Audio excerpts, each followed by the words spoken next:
Starting a couple of minutes, a few seconds early. So just a chaparayna vort. I had a thought about Sefirah, how you have the Sefirah is from Pesach till Shavuos. From the Pesach is the second day of Pesach is the Korban HaOmer, which is from barley, and Shavuos is Shtei is from wheat. And so you've got here the transition from Machal Behemah to Machal Odom, and that's the avodah of the Yomei HaSefirah. So it occurred to me that, well, you know that the Shemus Man Ban, Mem He is Gematria Odom, and Behemah is Gematria Beis Nun Beis Lun. Okay, so now we've got Machal Behemah Shachas to 52, Machal Odom is Shachas to 45, and that's the transition. The middle point between 45 and 52 is 49. Yeah. So the Mem test, the 49 days of Sefirah are the bridge to enable the transition, taking from the Behemah to transform to the Odom.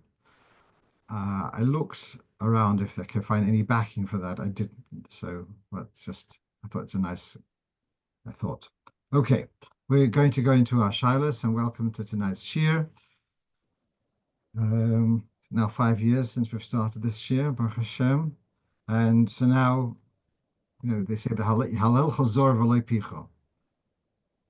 Let someone else praise you, and not your own mouth. So then there's the Chassidish twist. Hallel Chazor v'lo picha. If no one else is saying it, say it yourself. Okay, so let's move on. So the first question which we have is a fairly simple question, and that is a woman asks that she had already said HaMapil, and then she realizes, oops, she hadn't counted Sefirah. So can you say Sefirah after HaMapil? And the answer is clearly yes.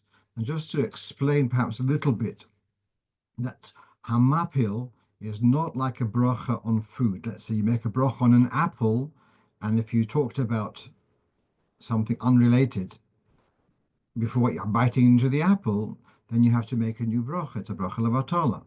There mustn't be a hefsek. The same thing if you're middle of putting on tefillin and you're talking about an unrelated matter, so then that would be a hefsek. You have to make a new brocha. But HaMapil is not actually a birchas hanenin to enjoy the indulgence of sleep. It's a brocha which we say before going to sleep, but it's not a birchas hanenin technically. Therefore, to be mafsik, to say something, generally we are particular not to be mafsik after HaMapil, but if something like this, a mitzvah of a Sefirah, not to leave it till tomorrow morning when you miss out the brocha and all that, so then it would be justified. Just derech agav, I want to throw in another thing. I once had a case, a woman who lost her father during Sefirah, and her question was whether she should count Sefirah as an oinen or oinenes. And I saw later in Sefirah that the oinen, Rahman al-Islam, would continue counting a Sefirah without a brocha, but not to forfeit, not to lose out on their continuation of Sefirah. I'm just saying that's a useful piece of information. It shouldn't be necessary. I'm going on to the next question, and that is a fairly common question. And that is a non-Shomer Shabbos picked up an open bottle of wine, which is not mevushal, to check the label.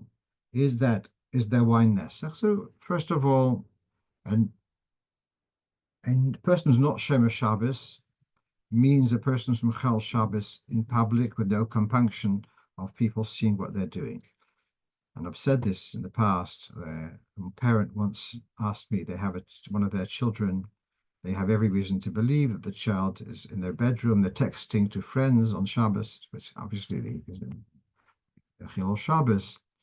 But they asked them, my parent asked, should they cover the wine or at the Shabbos table?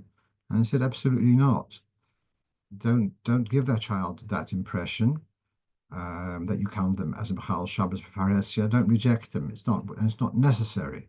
At that level, where the person is conscientious of other people being upset with their chil Shabbos, they don't have the definition of mevushal Shabbos b'faresia. It's only when they are totally inconsiderate of they are rejecting Shabbos in a brazen way in public. Only then would they be counted as mevushal Shabbos b'faresia. Having said that, even then, we also have the room of tinik shenishbo, etc. Fine. So now, but if a person is qualified as mevushal Shabbos b'faresia, then we do take the view, it is also not unanimous, we follow the view that it is menasech yain, that if they touch wine, it would be become forbidden for us to use. Okay. And there's actually a famous letter of the Rebbe about someone who traveled, this is in the 50s, someone who traveled on a ship on Shabbos on the Israeli shipping line Sim. And he talks about how the captain came over to the table and they made Kiddush, and the Rebbe has the whole thing that since the captain was mevushal Shabbos in a public way and the captain touched the wine, therefore the wine became also, therefore he made Kiddush on wine which the captain had touched, and as a brocho of Torah, a whole story there. Okay, so now that's on generally about a non-Shomer, mevushal Shabbos b'faresia touching wine. Here the person didn't touch the wine, they touched the bottle on the outside. So let's read this in Shulchan Aruch. You can see it's on in Yeridek of Chavdal Chav Hey. So it says the following: Noid sheyesh bo yain. There's a flask which is containing wine. V'noga goy benoid mibachutz, and the goy touched the wine on the outside. Afilu hu chosar, even if the flask wasn't filled to the top.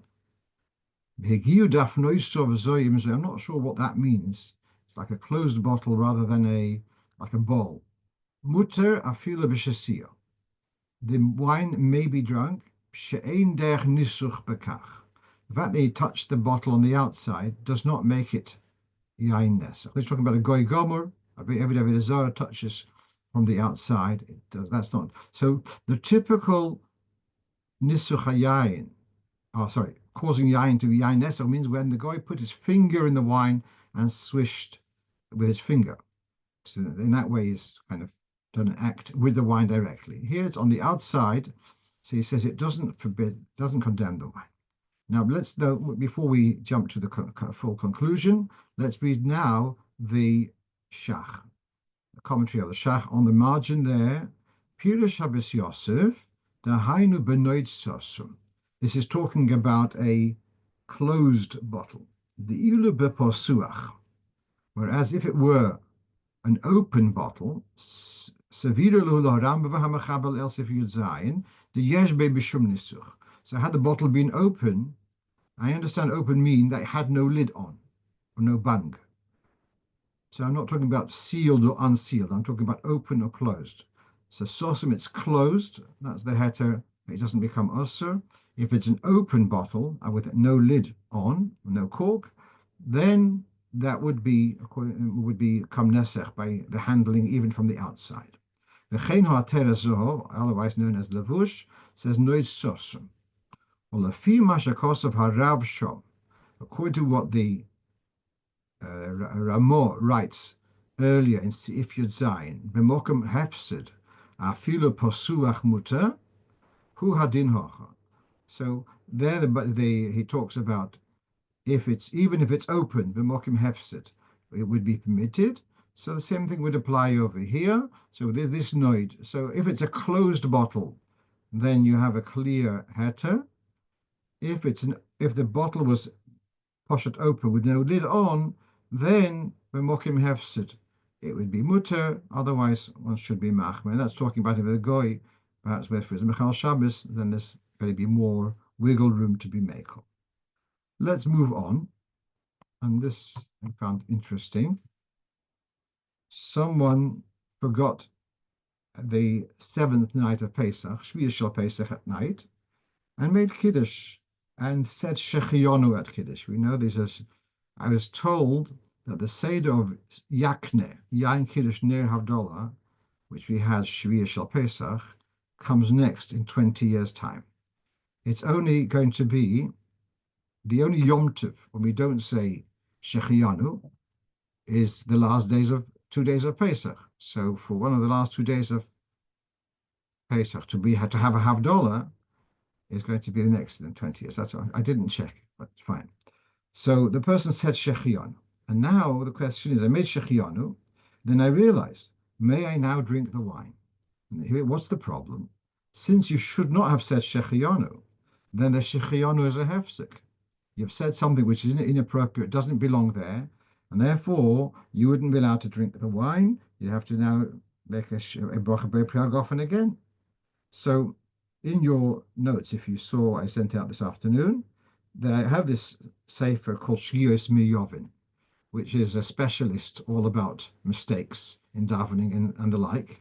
And he quotes Reb Shlomo Zalman Auerbach as saying that you are allowed to drink the wine, but he does not give any rationale, doesn't explain.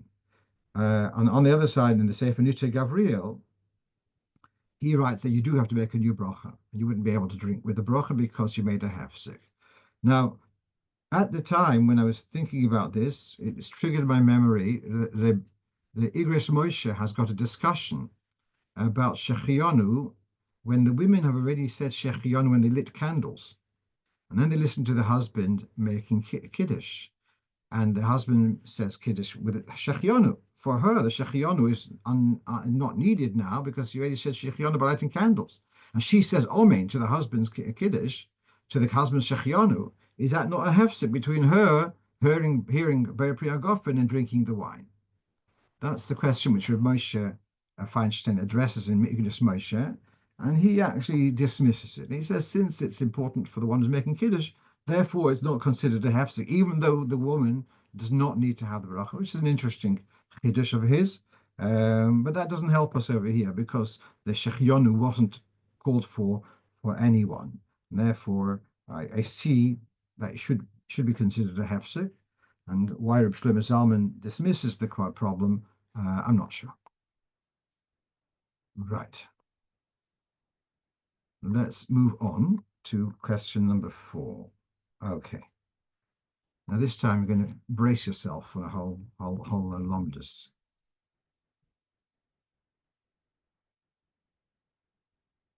Someone writes to that 2029. The last 2 days of Pesach will be Friday and Shabbos.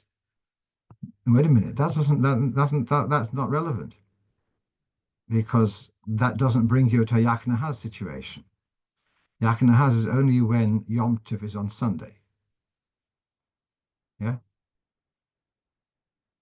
Motzei Shabbos going into Yomtov. Okay, let's move on. So what happened is the following: yours truly was invited to give a Chazar Sikh in a Shul. So I've been doing so for many years on Shmini Pesach in one of the local shuls, and I prepare. And so before on Friday, I walked over to the shul and put some notes, my notes for my talk. I hid them somewhere, and then for Shabbos late afternoon, after Mincha, I come there. My notes were thankfully there, and I gave the drosha. And I'm not going to go into what I spoke about, but then we davened Maariv, and someone announced to say VaTodieinu. Fine, and then after Maariv, it's ready Motzei Shabbos. I take the notes and put them in my pocket, and I thought perhaps I will have use of the notes to chazer over at the table what I said in the shul, and then I come home. Then I've made Kiddush, and then my son-in-law mentions that he had also gone to another shul and to chazer sicher, Halocho, and he's saying how they gave him a siddur and the VaTodieinu was so different. Then it dawned on me that I don't remember saying VaTodieinu. And although I had a Chabad siddur, someone came over to me and offered a Chabad siddur, but I clearly did not say VaTodieinu. So here I've got a situation. I've already made Kiddush and Havdalah, but I did not say VaTodieinu in Maariv. So now the VaTodieinu has got very, very scant mentioned in Shulchan Aruch. In Siman Tov Tzadik Aleph, it's one line.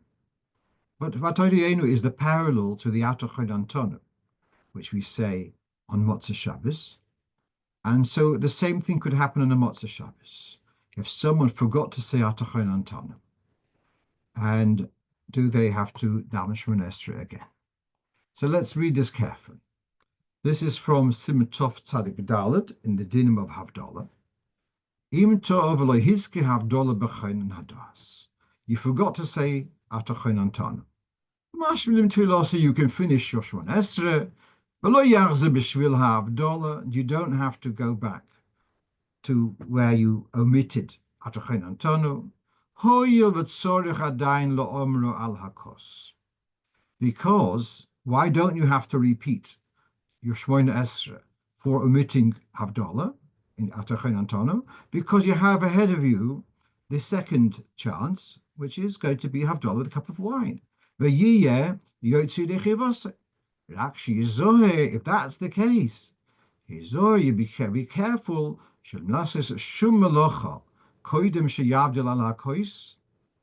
Make sure not to do any malacha between your forgetting in Shemona Esrei and having Havdalah with a cup of wine. Alternative. If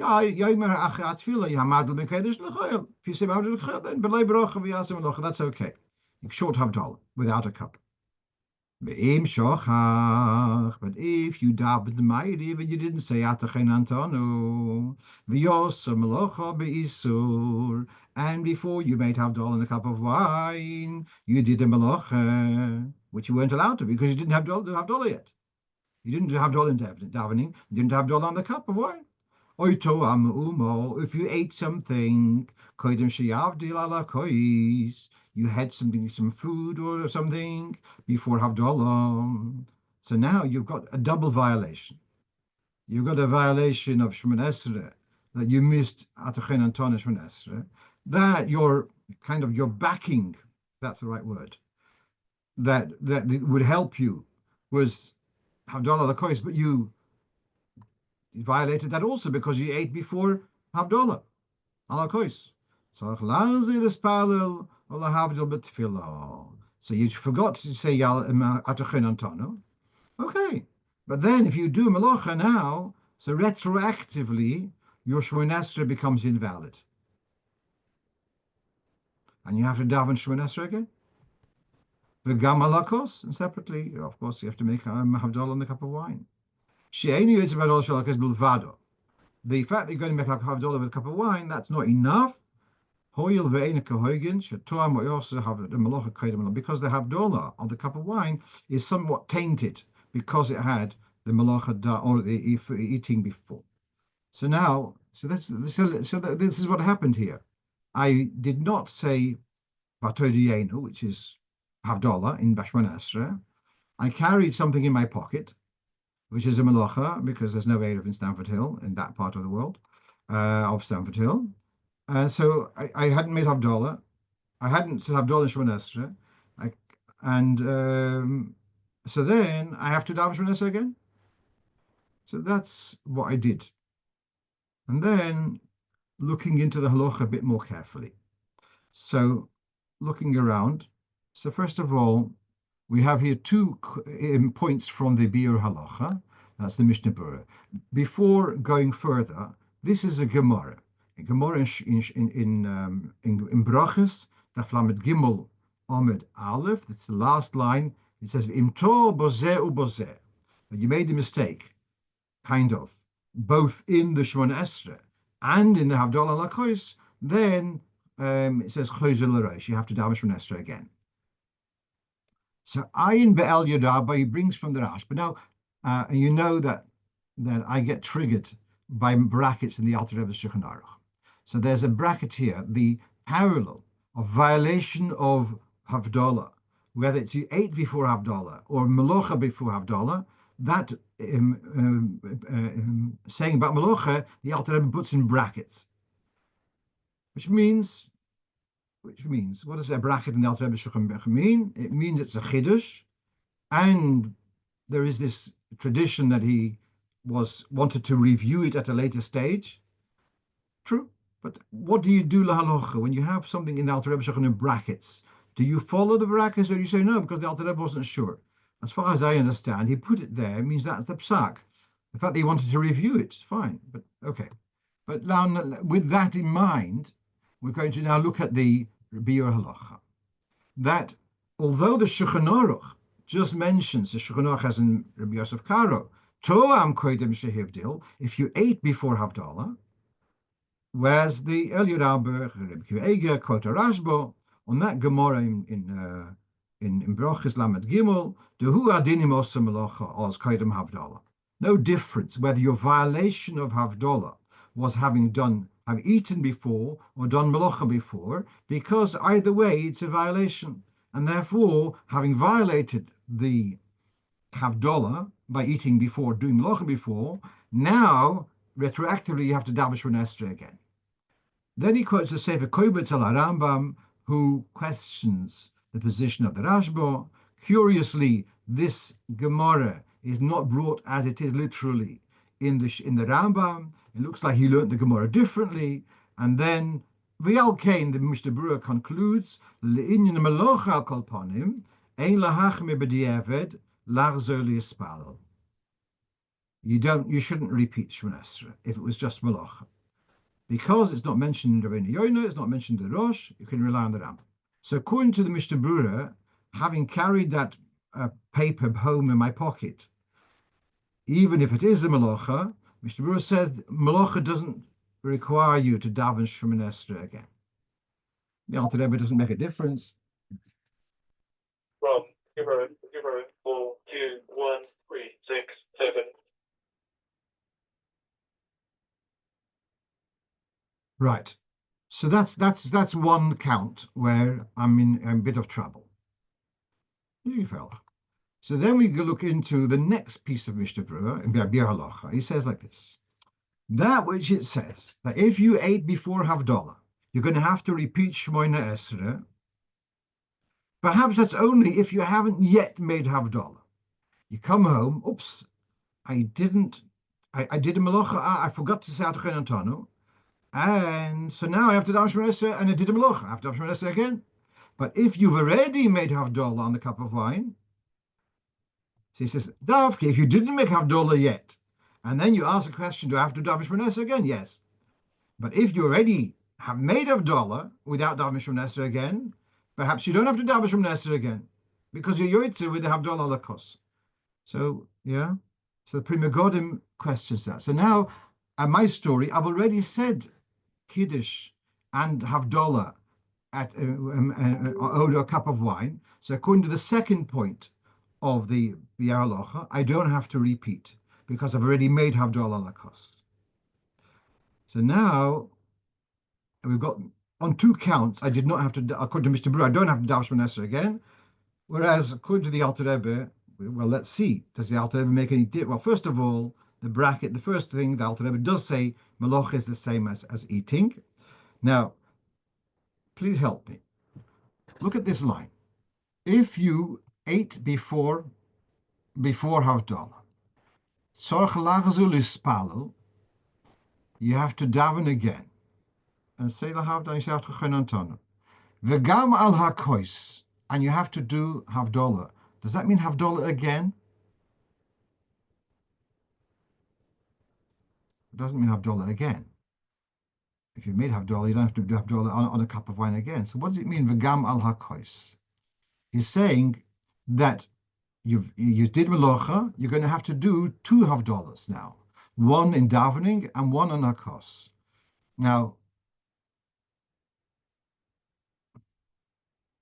but the issue is the leading the next thing. What does the Alter Rebbe say here? Why is the Havdalah on hakos not enough? Hoil ve'ena kahoigen.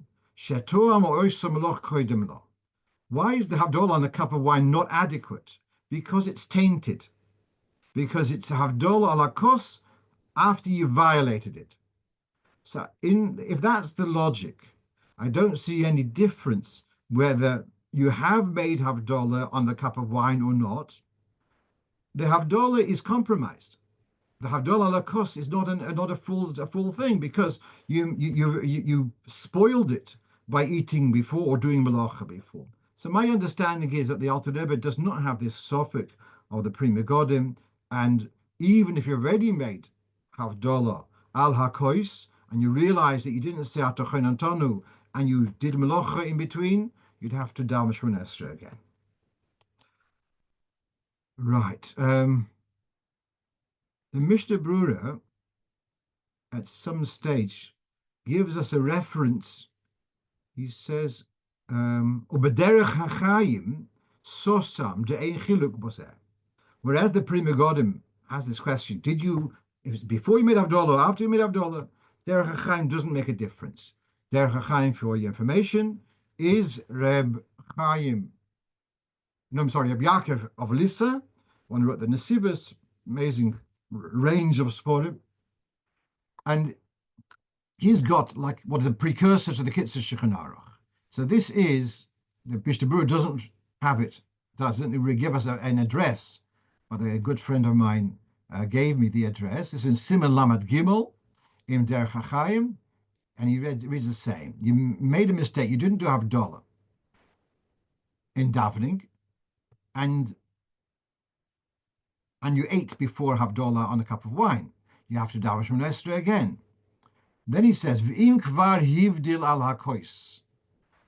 And if you've already made Havdalah, also choizel yispalel. Also you have to repeat Shemona Esrei. It doesn't matter whether you've davened Shemona Esrei or not. The point is that the Havdalah al hakos is not enough, and you'd have to repeat Shemona Esrei. All right, so then, so according to Derech HaChaim, we said it's not a problem. I mean, you do have to daven again. But then, reading the Derech HaChaim, he makes a new distinction. Now I'm into trouble again. V'davko melocha gemura. That which you spoiled you've tainted your Havdalah by doing a melocha before Havdalah, is only if you did a melocha gemura, like writing or weaving. But you moved muksa or you lit a candle, that's not a big. In other words, he's now making a new difference in melacha, whether it's a melacha gemura or not a melacha gemura. So now I just carried a paper. That is not possibly a melacha gemura. Perhaps it's just a minor melacha. If lighting a candle is not a reason to have to do Havdalah again, so to daven Shemona Esrei again, so perhaps carrying a paper is also not. So he's got now a new distinction in melacha. Melacha gemura, not melacha gemura. So according to the Derech HaChaim, I also shouldn't have daven Shemona Esrei again. So now he's made this distinction, so I just want to address this distinction. And where does it come from? That there's different types of melachas. So this is in Siman Tov Sadik, some Reish Sadik tests. He talks the following, says the following. This is the same thing which he's referring to. That women who don't daven Maariv, and they're not doing Havdalah in Shemona Esrei, they should be taught to say Baruch Hamavdil Mekiddush L'Chayil before they get to Havdalah a cup of wine. Now, then he adds, V'im oishes koden shmiyosam. If you know that women are doing work, melacha, before hearing Havdalah and without saying Baruch Hamavdil, don't have to make too much of a protest. Ki yesh oimrim. There are those who say Shlei osru meloch ela melochas gemuras. That which you're not allowed to do melocha before Havdalah is only melochas gemuras, like kosev v'oirig and chopping wood. Aval adlokas an erbiyam v'hoitzo mishus ashus. But a minor melocha, like it's not really a labor, you're striking a mat. Halocha, it's a melocha, but in colloquial, it's not a melocha. Lo osru kalal. That you are allowed to do that even without Havdalah. Yeah, so now this is what the Derech HaChaim is drawing from. You carried something before Havdalah. No, that's not a reason to have to daven Shemona Esrei again. But the Alter Rebbe says ve'ein divreim ikir.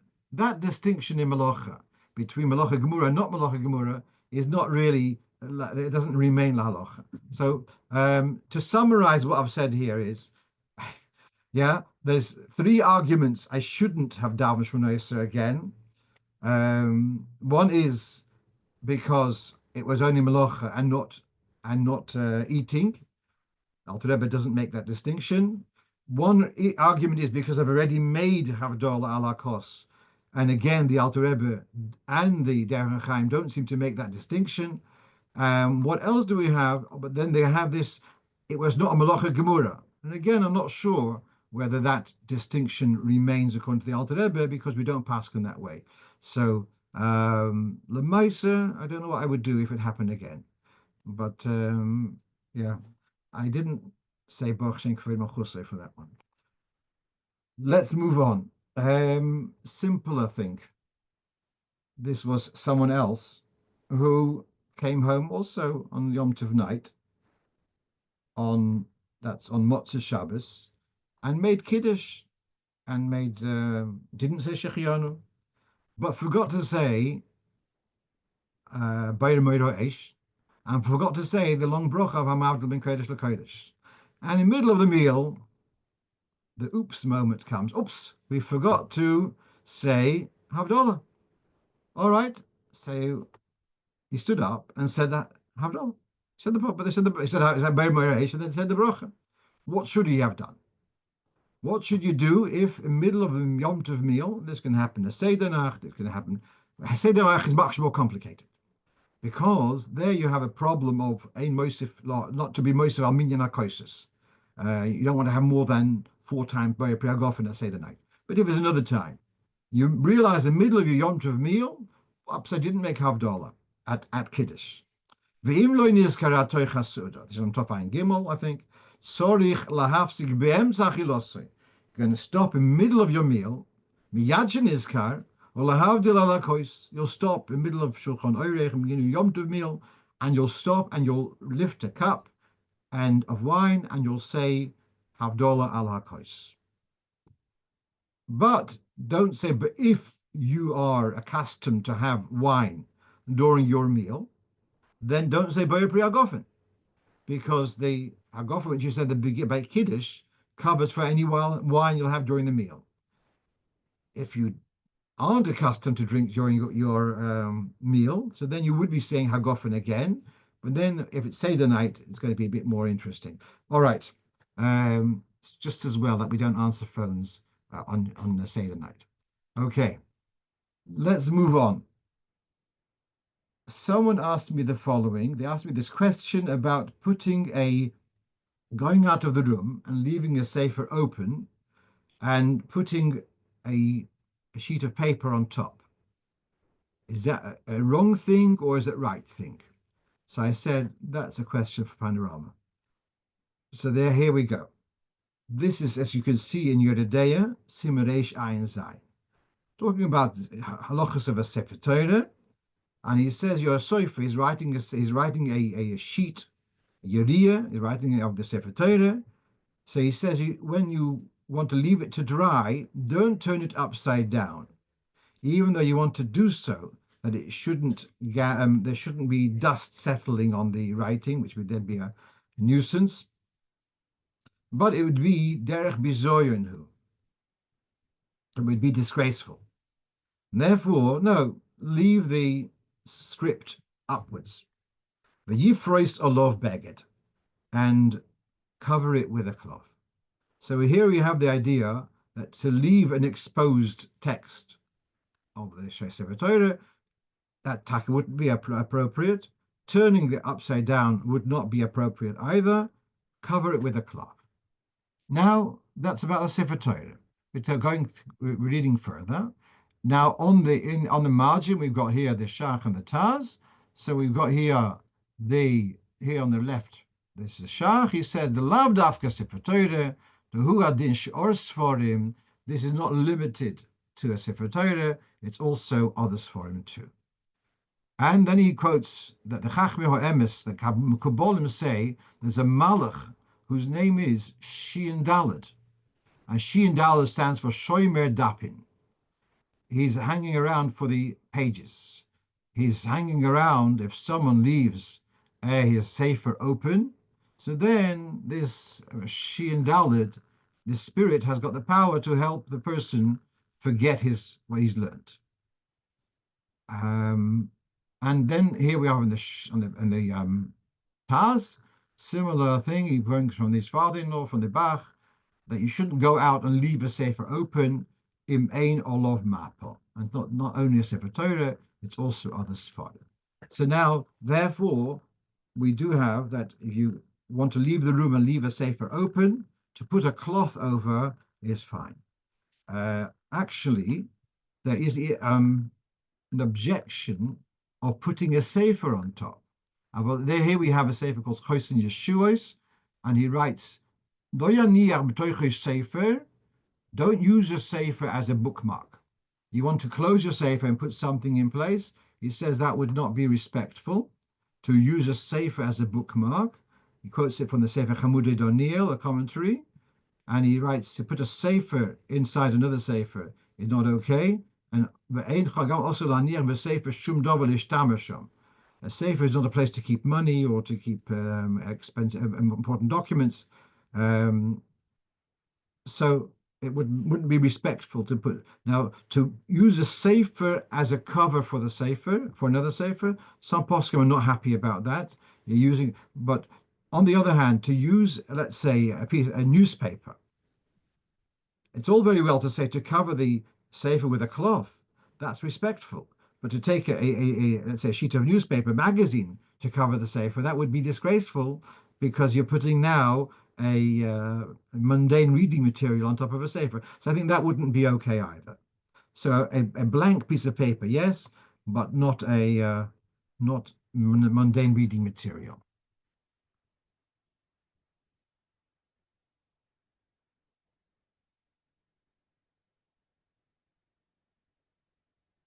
Now, putting a tissue as a bookmark, that's fine. That's fine. That's perfectly okay. I want to just tell you a little story, and that is that one time, this is going back about more than 30 years ago, I was in the middle of saying Tehillim, and you needed to use a room without a mezuzah, and I put the Tehillim upside down, face down, and Rebendel Futterfass happened to be there, and he, when I came out, he saw who the culprit was, and he says to me, is this okay to do this? So I said, I think yes. This is like being careful not to say definitively, because in case I get it wrong. I think it's okay. So he says, don't give me duchtach. And he says, he was living Kfar Chabad at the time. He says, learn from our Rov in Kfar Chabad and Rav Ashkenazi, Zechariah brocho. He said, Rav Ashkenazi, I ask him a shaila. If he doesn't know the answer, he says, I'll get back to you. And within a couple of days, he gets back to me. But it doesn't, and he works. He says, if I'm not mistaken, he told me, whether at the same time or not, but if I'm going to indulge in the story, that Mendel was in the gulags in Siberia, and there was this machine. Have I ever told this story before? There was this machine for cutting wood. At any rate, you had to take logs, and there was a circular saw, and there was no protection on this circular saw. And so people were very frightened of this, because sometimes they would put the log through and they cut their fingers off. And the minhag hamokim was, if you did so, you took your cap and took the fingers and wrapped them up. They shouldn't dry out. You ran into the camp, and you'd find a surgeon who Stalin, in his great compassion, had sent also to the gulags, and they would sew the fingers back. But it wasn't really popular. But Rebendel says, for himself, actually, he liked that job. And he says the kunz is you hold that log firm. You don't let it budge. If you hold it mamish firm, then you can go through safely. That was he saying. Don't give me fluff. It might be okay. If you know, make sure you know the stuff thoroughly, clearly. Okay. Right. Let's move on. So that was about the leaving a sefer open. So to cover it with a blank piece of paper, yes. To put over a text, I don't think would be okay. Turning it upside down is also not okay. Right. Now, here's a question which someone asked me this past week. It says in Shulchan Aruch in Siman Samaches in Hilchos Krishma that in Krishma there are various piyutim which are added in Ashkenaz, in Nusach Ashkenaz. It comes Yomtov, it comes the Arba Parashiyos, Shabbos HaGodel, known as Yotzres. And the reason they're called Yotzres is because they are added in the brocho of Yotzer HaMa'oris. Somewhere in the middle, you got these Yotzres which come pages and pages. And so the Sfardim, Shulchan Aruch is opposed to this. It's a hefsek. The Ashkenazim is their minhag, so they do it. So then the Alter Rebbe writes, "V'chol zeh b'tzibur, avol b'spala b'yochid." If you're davening on your own, ein lo mashum piyut b'birchas krishma. Don't include any poems in your Shema, in your brochos of Shema. And even to include the poems after Yishtabach, before Yotzer, also not, because not meant to be interrupt between Yishtabach and Yotzer. So the question was put to me, the following. Well, we have a poem called Keil, which starts with the word Keil Odoin. That's an alphabetical order. It's a poem. Does that mean that when you daven b'yochid, you shouldn't say Keil Odoin? And if you should, well, please explain why should there be this distinction? Why should there some poems not be said? Some poems are said. Now, Keil Odoin is mentioned in the Zohar. I think it's Daf Kuf Lamed Hey in Parshas Truma, and it talks about Keil Odoin and Keil Baruch Gedol Deya. So in a weekday we say Keil Baruch Gedol Deya. It's an alphabetical poem, and then in the Shabbos we have an alphabetical poem of Keil Odoin, Baruch Hamavdil, and so on. And the Zohar calls this one the Aleph Beis Ze'era, and this one the Aleph Beis Rabsa. One is the small Aleph Beis, small alphabetical poem. One is the large alphabetical poem. So they are mentioned in Zohar. Fine. The poems, which the Ashkenazi Nusach are saying, they are attributed to Rebbe Loza of Kalir, who is also from the period of the Tanoim. So why should they? So we're still with the question: why should these be said, not be said? Now, this position of not saying the poems in the quiet, if you're doubting on your own, sorry, without a minion. So he writes, this is from Maharam Mainz. So he writes the following. You were asking whether Yochid says the piyutim before Shema and afterwards, like Yotzros, Zolosos, which are just before Ezras, Maarivim, etc. Amino, I will tell you, Arishonim and Aboshim.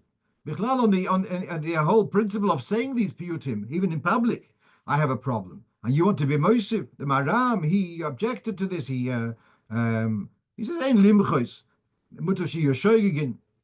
but they're not. There's no chiyuv to say them. And if you're the beyochid maloi letzora, why should you start saying these piyutim? Meila tzibur, okay, you don't want to separate from the tzibur, but on the yochid you shouldn't be saying. Okay, so now we have the history of this not saying this piyutim on private, but we're still asking, please, what's the difference between Keil Odon HaKol and the Zulosas and the Yotzres? So I suggested to my correspondent, perhaps the Keil Odon was instituted by Anshe Knesset Agdola. And he says, what? Where do you get that from? So I responded to him, well, actually, Shara Koilel says, why is it that in Nusach Sfard we say Hoidu before Baruch She'omar rather than after Baruch She'omar? Is because of our contention that a Hoidu and all the extra stuff which we say on Shabbos, all those extra mismorim, were not instituted by Anshe Knesset Agdola.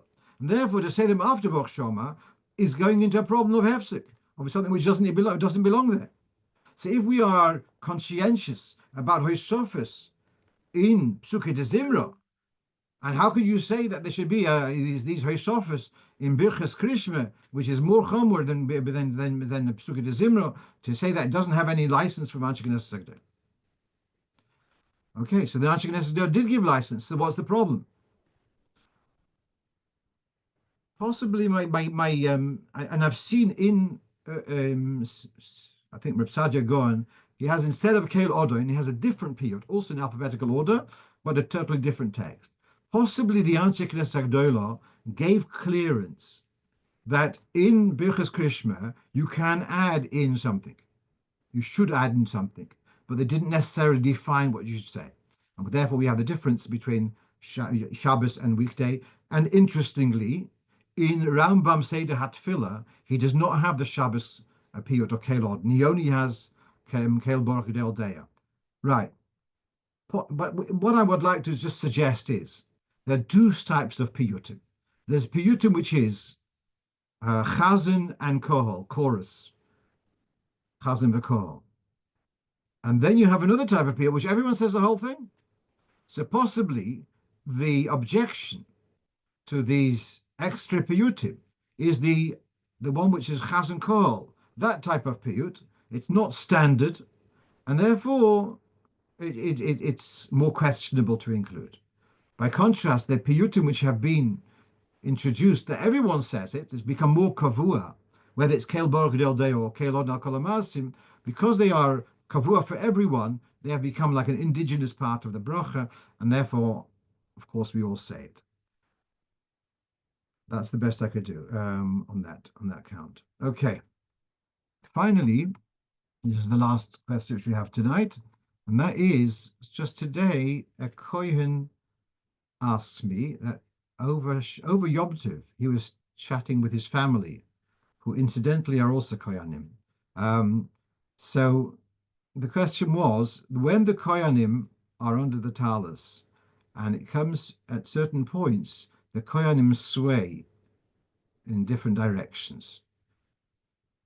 And you have here in Shulchan Aruch, in Siman Kuf Chof Ches, that's the Siman all about Birchas Kohanim. These are the words that the Kohanim turn to the north, to the south and the north. That means to their right hand and to their left hand. Yovarechecho, Yishmerecho, Eilecho, Vichuneko, Elecho, Lecho, Sholem. So there's 7 words where the Kohanim will turn to the south and to their right and to their left. His question was, is it turning of the face, or is it swinging the hands from side to side? This was his question. And of course, I don't have personal experience. I never was a Kohen. Yeah. So now, here's his question. And apparently in 770, it's not so customary for the Kohanim to be swaying their hands from side to side. That might be due to constraint on space. But here's remarkable. Look at the way the Alter Rebbe brings this in Sifnun Ches, in the same Siman. Nogu ha-koyanim she'oivchim hem pneihem ledorim u'letzofen. So here, whereas the Shulchan Aruch just says hoivchim bohem, they turn to, it doesn't say turn to with what? The Alter Rebbe adds the word pneihem, they turn their faces. So it seems to be that the primary direction in directing in different directions is, and it says Kadesh Yisborchu Kulam, as if to project the brocho to everyone present, is by turning your faces. Well, obviously you're giving the brocho with your mouth, and so you should turn your face in the different directions. This added word of ponov is also in the Pri Chodosh. Pri Chodosh is a meforish of the Shulchan Aruch, some 100 years before the Alter Rebbe, and he also, in passing, Lefichach mahapich ponov letzofon ledorim. So, if you read the Alter Rebbe, you don't see the movement of the hands; you only see turning of the face. The hands can stay put. We're not finished yet. So the same person who asked me the question then says it's actually it's in the Balaturim. He heard that it's in the Balaturim, something about it. He mentioned the word Tnufo, etc. And so I used my Bar Ilan search engine. First I looked for Koyanim in Balaturim and didn't result with anything. Then I looked for the word Yudehem. So it's actually the Balaturim in this week's Parsha, and it talks about Heinif Aaron Tnufo. So it says how Aaron takes the mincha, the bread offering, and he sways it. And then it says, right after that, after Aaron's swaying the mincha, then it says, Vayisa yod Aaron's yodov el ha'om vayavorach. He raises his hands to the people and he blesses them. So now the smichus of those two inyonim, of the swaying of the mincha to the raising his hands in blessing, this gives to this idea that I'm going to read the Balaturim.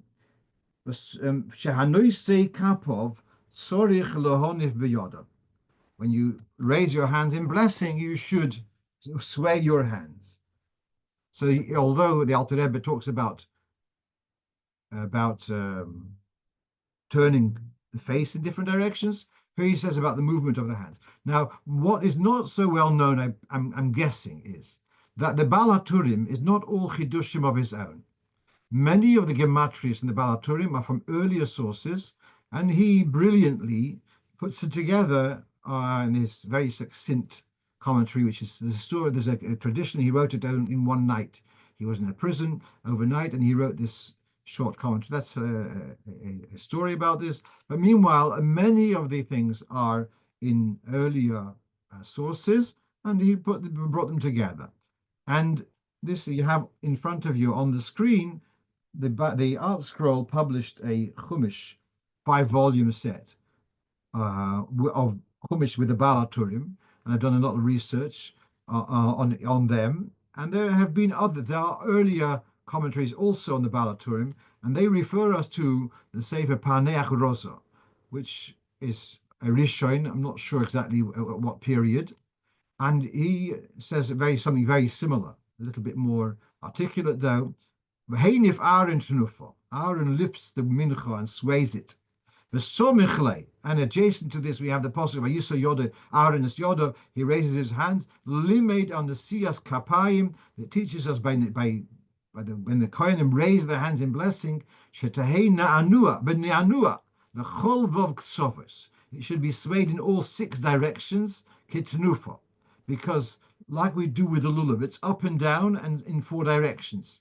So too is saying that the swaying of the hands should be in all 6 directions. And I don't know whether Kohanim do this. And now, then in the notes in the Art Scroll, he has here, although the Shulchan Aruch doesn't specify whether the Kohanim turn their heads or their hands, the prevalent custom in most congregations for the Kohanim to wave their hands to the right and to the left. There are those congregations, notably those who follow the Mitzvah Minhagim of Frankfurt am Main, in which the Kohanim turn their heads to face right and left. This custom finds support in Pri Chodesh's description. Now he turns his head north and south, which we just saw. Actually, he misquoted the Pri Chodesh because it says, no, he's actually right. Wow, that's very interesting. The Pri Chodesh says Sofin and Dorim. The Alter Rebbe had said Dorim and Sofin. And the Shulchan Aruch said Dorim and Sofin, which makes sense. You should first to the south, which is the right, and then to the left. Interesting. Anyway, then he quotes the Paneach Rosa about moving in 6 directions, and I wonder how many Kohanim do that. As I said, I'm just going to finish off since I have this Paneach Rosa on the table. So he says another fascinating thing on the words Vayisa Aaron es Yodov el Ha'om Vayivorchem. It's a Greek siv. It's written Yodoi, and it's pronounced Yodov. And he says that's the basis of the Kohanim when they have the position. We all know the Kohanim hold their hands in a particular position of the 2 fingers and 2 fingers together, and then the 2 thumbs are overlapping. So there's lots of talk about 5 windows, but he says also that there's idea of Aaron raising one hand, Yoshin Yochid. The pointer uses both hands, but you make the 2 hands as if it's one hand. I don't know the depth for this to hand. Sorry about the pun. But that is that when you have the 2 fingers together, so you've got 10 fingers now, actually they become like 5 units. So you're taking the 2 Yodov and you bring them together as if it's Yodoi, as if it's 5 fingers of the one hand. So that's one of the reasons for the position which the Kohanim hold their fingers in the way they do. That's as much as I have to share with you tonight. And I'm going to wish you all Guten Shabbos and Guten Chodesh. Here, Besuras Tovis, Besuras Benissa, but still Nissen Nigalu, Nissen Asidin Lehigoil, We should see the Gula Shlemo, Mashiach Tzidkenu, b'meher yameinu mamish. Amen. Shkoyach.